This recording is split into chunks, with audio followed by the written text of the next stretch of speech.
小蝦與珍愛的柔道之旅。小蝦蘇蝦是一個5年級的學生，熱愛柔道。這一年，他的學校決定組織一趟特別的旅行，前往日本參加柔道友誼賽。小蝦在學校的柔道校隊中表現出色，他總是努力練習，夢想能夠成為一位優秀的柔道選手。當他得知自己能成為交換生，前往日本與當地學生一起訓練時，小蝦的心中充滿了期待和興奮。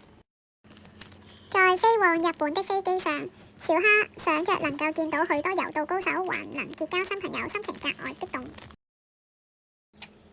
抵達日本後，小蝦受到當地學生的熱情歡迎，特別是一位叫真愛 Mana 的女孩，她是柔道校隊的明星選手。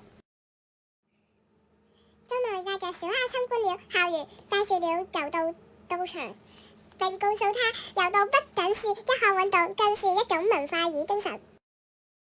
小蝦和真愛開始了密集的訓練，他們互相學習，共同提供在練習中，他們不時分享彼此的趣事，笑聲不斷。有一天在練習時，真愛不小心把小蝦推倒了，兩人一起摔了一跤，卻也因此發生了一些有趣的打鬧。他們相視而笑，瞬間拉近了彼此的距離。這次的意外讓他們變得更加親密無間。隨着訓練的深入，小蝦和真愛的實力都在不斷提升，兩人成為了最好的夥伴，彼此加油打氣。在友誼賽的前一天，小蝦和真愛一起討論對策，為比賽做好充分的準備。友誼賽的氛圍充滿了期待。比賽當天，兩人都很緊張，但彼此支持着，讓他們充滿了勇氣和信心。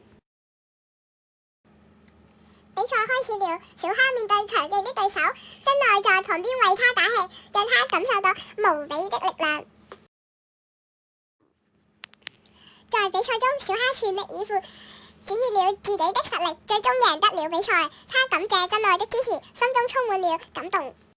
比賽結束後，兩人相擁而泣，明白了友誼的真諦。無論勝負，最重要的是彼此的陪伴。小蝦和真愛一起舉起了友誼的旗幟，表達了他們對和平和友誼的向往。這一刻成為了他們心中永恆的記憶。在旅程的最後，小蝦與真愛交換了禮物，並承諾一定會保持聯繫，將友誼延續下去。小蝦回到學校後，將這段經歷告訴了所有同學，讓大家也感受到柔道帶來的和平與友誼。他明白柔道不僅是比賽，更是融合不同文化的橋樑，促進和平與理解的好方法。小蝦感謝這次的旅程，更相信只要心中有愛，和平就會在每一個角落蔓延。讓我們一起努力，為和平而奮鬥吧！